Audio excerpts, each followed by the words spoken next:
Okay, hi everyone. My name's Miranda. I'm going to be talking about something that was in chapter 11, which is homelessness. My why, it's just relevant. I mean, it always has been. Homelessness has, you know, been an affliction for a long, long time.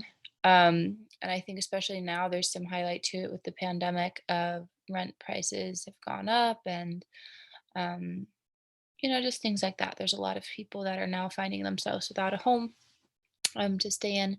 And it's one that's often ignored, maybe because it is so prevalent. Um, sorry.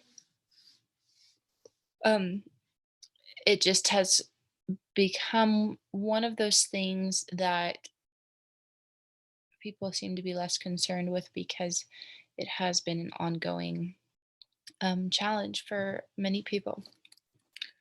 Okay, so I read a news article and it was talking about New York City and how they're now going to issue the police, New York police, to go through. Essentially, they want to ban homeless people from sleeping in the subways. So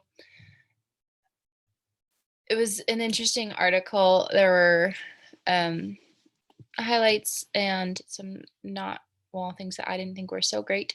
Um, but essentially, what they're saying is, there's a lot of people sleeping in the subways at night, and we want to make sure that the subways are clear and that they can be maintained clean. It actually, it's really sad looking for news articles. There were a lot of terrible, sad things that I read before choosing this article. Um, but one of the things that they said was recently there was an attack where a woman was thrown off of a subway platform and died. And a lot of people have been afraid to then use New York subways, and they were hoping that in um, not allowing people to sleep, they're not allowing people to use. Essentially, what they say is they don't want people to use the subway unless they're using it to ride the metro and leave. Um, they see it as a safety issue, and that's understandable as well. If there's a lot of people there and a lot of people they're not using the subway for its intended purpose, um, you can understand that there could be some external issues going on. One thing that they do say though is that they want to uh, help with mental health resources and outreach programs um, to help some of these people without homes. Essentially, they're saying Metro has to be cleared out, but here's how we can help you in other ways, which I thought was interesting. I don't know, and I can't say I don't live in New York and I don't know that everything about the decision being made. So I don't know to what extent um, those mental health resources are becoming available. But in the same article, there's a lot of advocates saying that this doesn't address the problem, and that in doing this, ensuring that the subways are cleared out, you're criminalizing the choices of someone who doesn't have another choice, which I thought was interesting as well.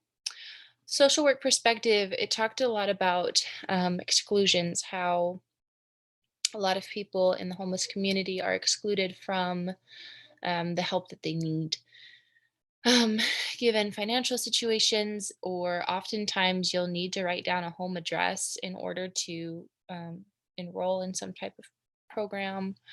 Um, But there was a study done in England that showed that when social workers recognized and sought to advocate for the homeless,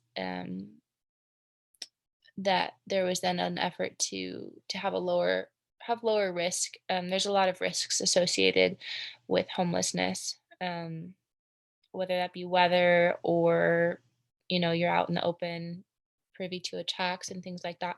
So they saw that this intervention of social work did lower some of those risks, which was interesting. It talked a lot about social workers teaching people to lead with their circumstances, different ways to adjust, and make the best of what their current life situation was. Um, The other thing that I thought was interesting is that people that were able to meet, or social workers, I should say, that were able to meet with the homeless, oftentimes found other places in which they needed social care. So whether that be rehabilitation from drugs, or if they had seen some kind of abuse, things like that, then they were able to connect them with the right people, which I think is great because, like I mentioned in my why, it's something that's very overlooked, and a lot of these people aren't getting the help that they need. So if a social worker is able to step in, that's even better. Okay, NASW, I thought the main point here was human dignity.